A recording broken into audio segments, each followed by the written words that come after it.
ओम नमो भगवते वासुदेवाय। श्रीमद्भागवत महापुराण की कथा। कृष्णं नारायणं वन्दे, कृष्णं वन्दे व्रजप्रियं, कृष्णं द्वैपायनं वन्दे, कृष्णं वन्दे पृथासुतम्। अथ पंचमः स्कन्धः। प्रथमोऽध्यायः। प्रियव्रत चरित्र। बोलो वृंदावन बिहारी लाल की जय। राजा परीक्षित ने पूछा, मुने महाराज, प्रियव्रत तो बड़े भगवत भक्त और आत्माराम थे, उनकी गृहस्थाश्रम में कैसे रुचि हुई जिसमें फंसने के कारण मनुष्य को अपने स्वरूप की विस्मृति होती है और वह कर्म बंधन में बंध जाता है। विप्रवर, निश्चय ही ऐसे निसंग महापुरुषों का इस प्रकार गृहस्थाश्रम में अभिनिवेश होना उचित नहीं है। इसमें किसी प्रकार का संदेह नहीं कि जिनका चित्त पूर्ण कीर्ति श्री हरि के चरणों की शीतल छाया का आश्रय लेकर शांत हो गया है, उन महापुरुषों की कुटुंबादि में कभी आसक्ति नहीं हो सकती। ब्राह्मण, मुझे इस बात का बड़ा संदेह है कि महाराज प्रियव्रत ने स्त्री, घर और पुत्रादि में आसक्त रहकर भी किस प्रकार सिद्धि प्राप्त कर ली और क्यों कर उनकी भगवान श्री कृष्ण में अविचल भक्ति हुई। श्री सुखदेव जी ने कहा, राजन, तुम्हारा कथन बहुत ठीक है। जिनका चित्त पवित्र कीर्ति श्री हरि के मधुर परम चरण कमल मकरंद के रस में सरोवार हो गया है, वे किसी विघ्न बाधा के कारण रुकावट आ जाने पर भी भगवत भक्त परमहंसों के प्रिय श्री वासुदेव भगवान के कथा श्रवण रूपी परम कल्याणमय मार्ग को प्रायः छोड़ते नहीं।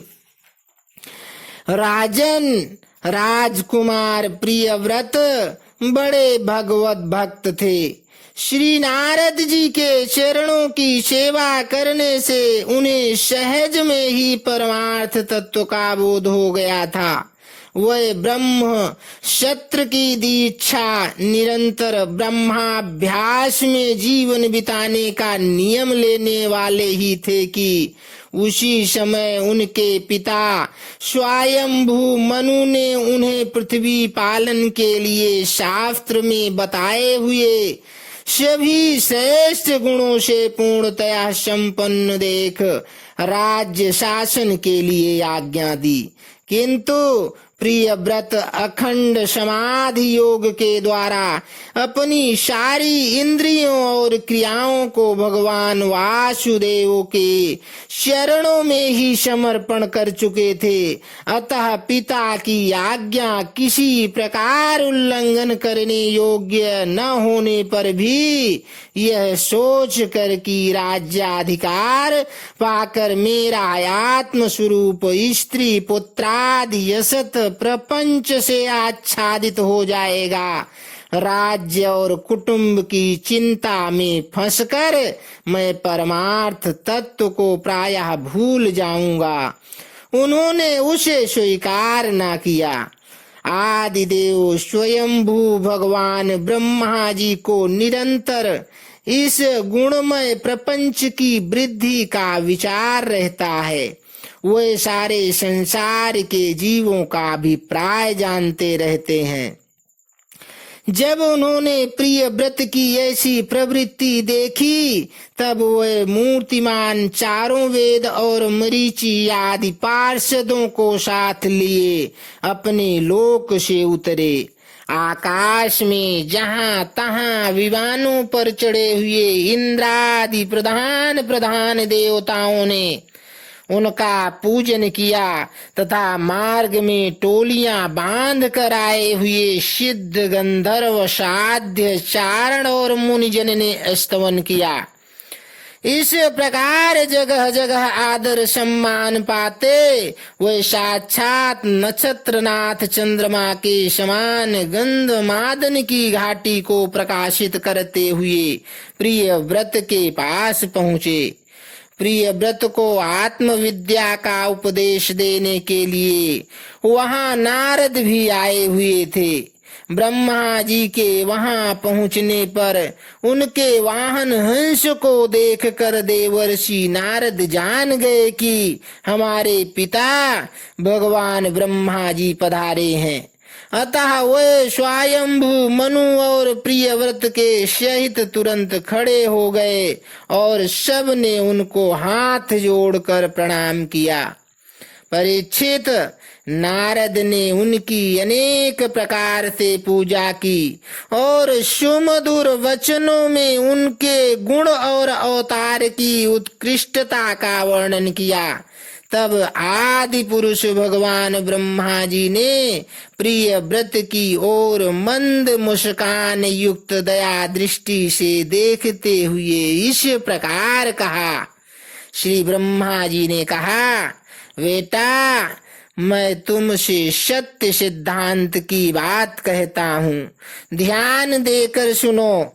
तुम्हें अप्रमेय श्री हरि के प्रति किसी प्रकार की दोष दृष्टि नहीं रखनी चाहिए। तुम्ही क्या, हम महादेव जी, तुम्हारे पिता स्वयंभू मनु और तुम्हारे गुरु ये महर्षि नारद भी विवश होकर उन्हीं की आज्ञा का पालन करते हैं।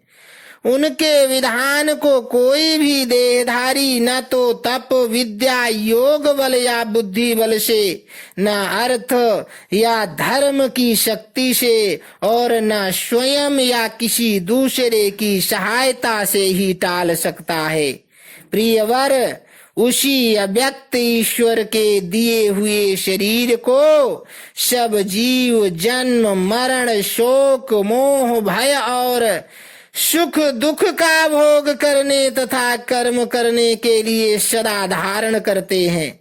वत्स, जिस प्रकार रस्सी से नथा हुआ पशु मनुष्य का बोझ होता है, उसी प्रकार परमात्मा की वेद वाणी रूप बड़ी रस्सी में सत्वादि गुण सत्वादि आदि कर्म और उनके ब्राह्मणादि वाक्यों की मजबूत डोरी से जकड़े हुए हम सब लोग उन्हीं की इच्छा अनुसार कर्म में लगे रहते हैं और उनके द्वारा उनकी पूजा करते रहते हैं। हमारे गुण और कर्मों के अनुसार प्रभु ने हमें जिस योनि में डाल दिया है उसी को स्वीकार करके वह जैसी व्यवस्था करते हैं उसी के अनुसार हम सुख या दुख भोगते रहते हैं। हमें उनकी इच्छा का उसी प्रकार अनुसरण करना पड़ता है जैसे किसी अंधे को आंख वाले पुरुष का। मुक्त पुरुष भी प्रारब्ध का भोग करता हुआ भगवान की इच्छा के अनुसार अपने शरीर को धारण करता ही है।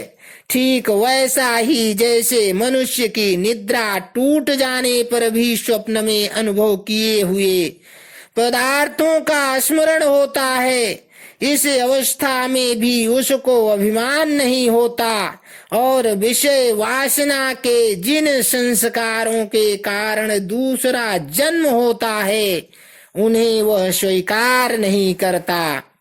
जो पुरुष इंद्रियों के वशीभूत है वह वन वन में विचरण करता रहे तो भी उसे जन्म मरण का भय बना ही रहता है, क्योंकि बिना जीते हुए मन और इंद्रिय रूपी उसके 6 शत्रु कभी उसका पीछा नहीं छोड़ते। जो बुद्धिमान पुरुष इंद्रियों को जीत कर अपनी आत्मा में ही रमण करता है, उसका गृहस्थाश्रम भी क्या बिगाड़ सकता है।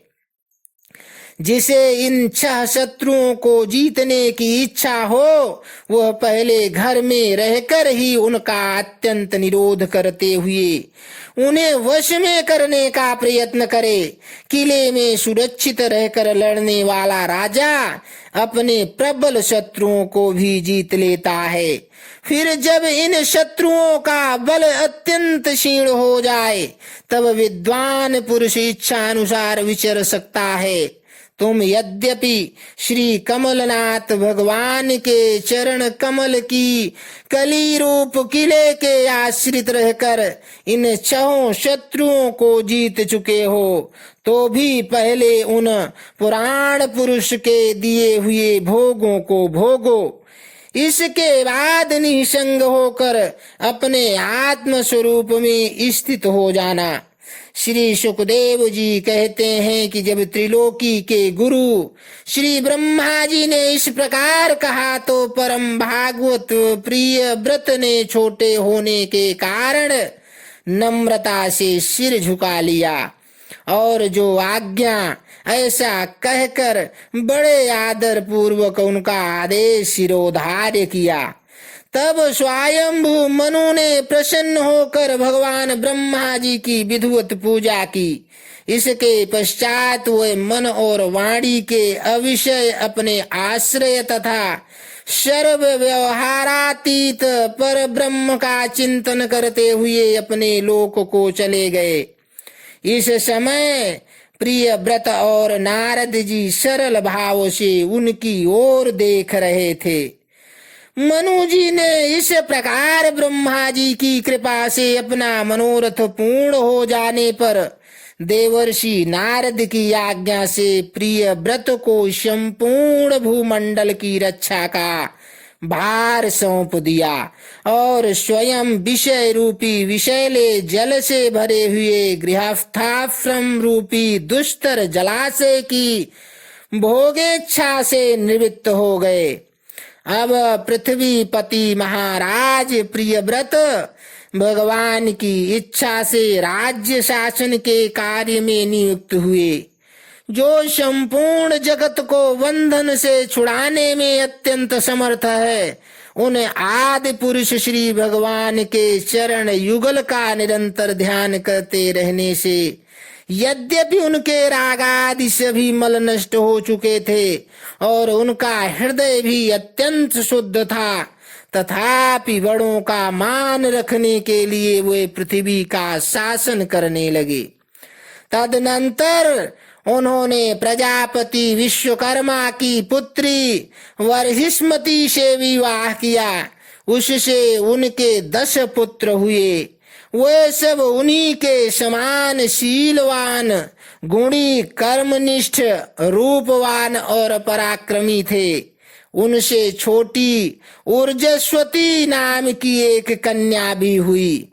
पुत्रों के नाम आग्निध्र, इद्मजीव, यज्ञबाहु, महावीर, हिरण्यरेता, घृतपृष्ठ, शवन, मेधातिथि, वीतिहोत्र और कवि थे। ये सब नाम अग्नि के भी हैं। इनमें कवि, महावीर और शवन ये 3 नैष्ठिक ब्रह्मचारी हुए। इन्होंने बाल्यावस्था से आत्मविद्या का अभ्यास करते हुए अंत में संन्यासाश्रम ही स्वीकार किया। इस निवृत्त परायण महर्षियों ने संन्यासाश्रम में ही रहते हुए समस्त जीवों के अधिष्ठान और भव बंधन से डरे हुए लोगों को आश्रय देने वाले भगवान वासुदेव के परम सुंदर चरणार बिंदुओं का निरंतर चिंतन किया। उससे प्राप्त हुए अखंड एवं श्रेष्ठ भक्ति योग से उनका अंतःकरण सर्वथा शुद्ध हो गया और उसमें श्री भगवान का आविर्भाव हुआ। तब देहादि उपाधि की निवृत्त हो जाने से उनकी आत्मा की संपूर्ण जीवों के आत्मभूत प्रत्यागात्मा में एक ही भाव से स्थित हो गई। महाराज प्रियव्रत की दूसरी भार्या से उत्तम, तामस और रैवत ये 3 पुत्र उत्पन्न हुए, जो अपने नाम वाले मनवंतरों के अधिपति हुए। इस प्रकार कवि आदि 3 पुत्रों के निवृत्ति परायण हो जाने पर राजा प्रियव्रत ने 11 अर्बुद वर्षों तक पृथ्वी का शासन किया। जिस समय वे अपनी अखंड पुरुषार्थमयी और वीर्यशालिनी भुजाओं से धनुष की डोरी खींच कर टंकार करते थे, उस समय डर के मारे सभी धर्मद्रोही न जाने कहाँ छिप जाते थे।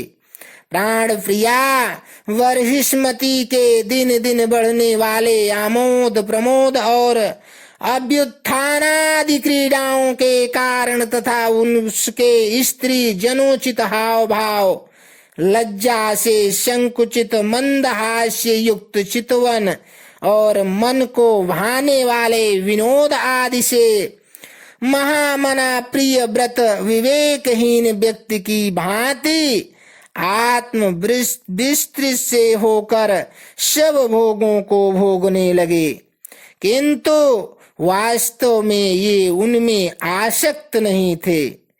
एक बार इन्होंने जब यह देखा कि भगवान सूर्य सुमेरु की परिक्रमा करते हुए लोकालोक पर्यंत पृथ्वी के जितने भाग को आलोकित करते हैं, उसमें से आधा ही प्रकाश में रहता है और आधे में अंधकार छाया रहता है, तो उन्होंने इसे पसंद नहीं किया।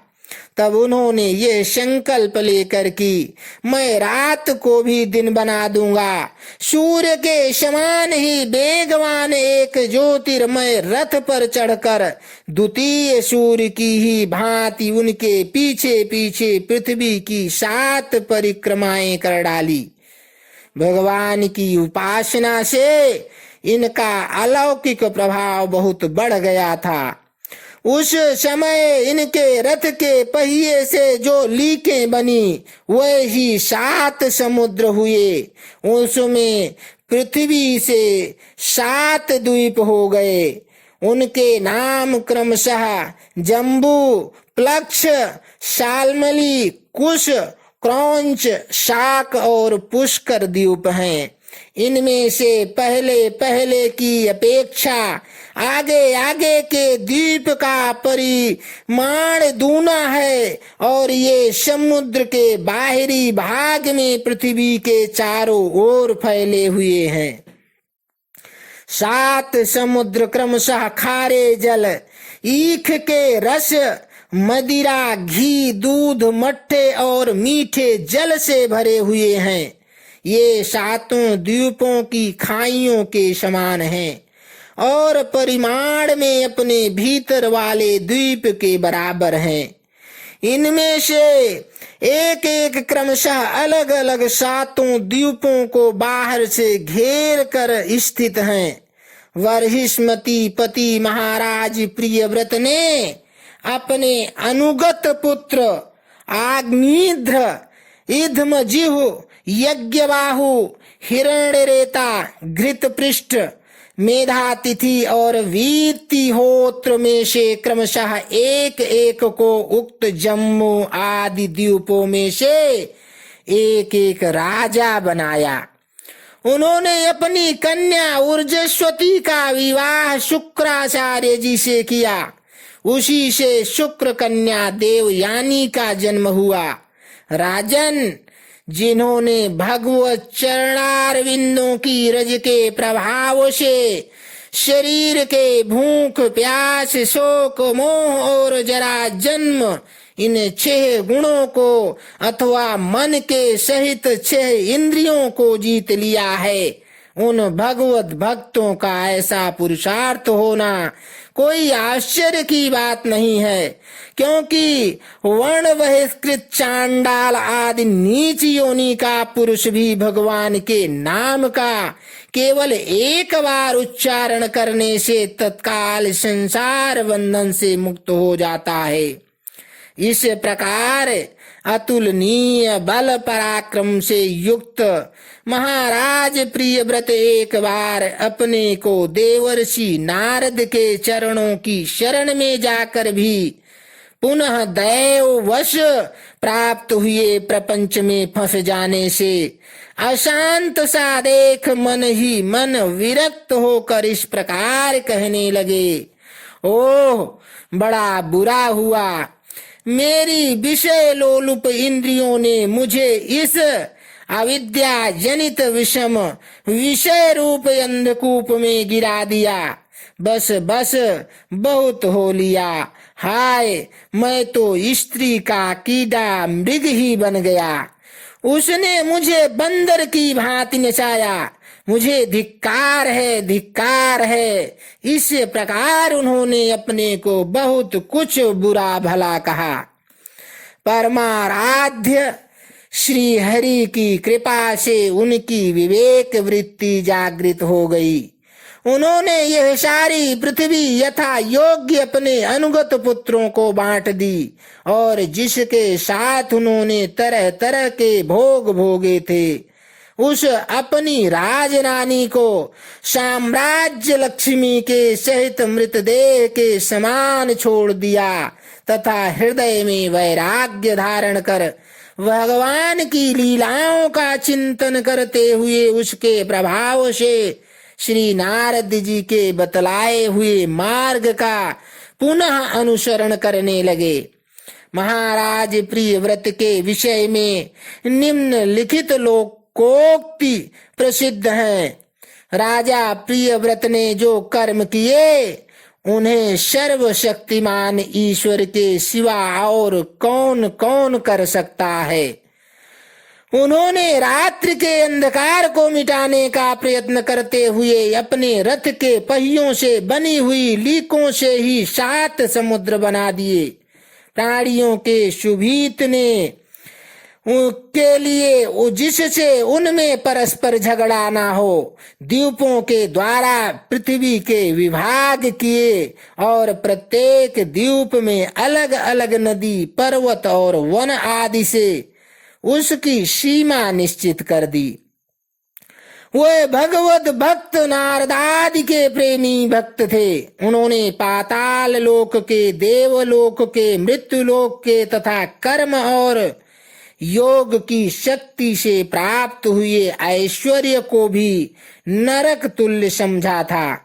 इति श्रीमद्भागवते महापुराणे पारमहंस्यां संहितायां पंचम स्कंदे प्रियव्रत विजये प्रथमोऽध्यायः।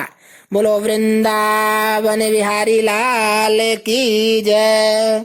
बोलो विष्णु भगवान की जय।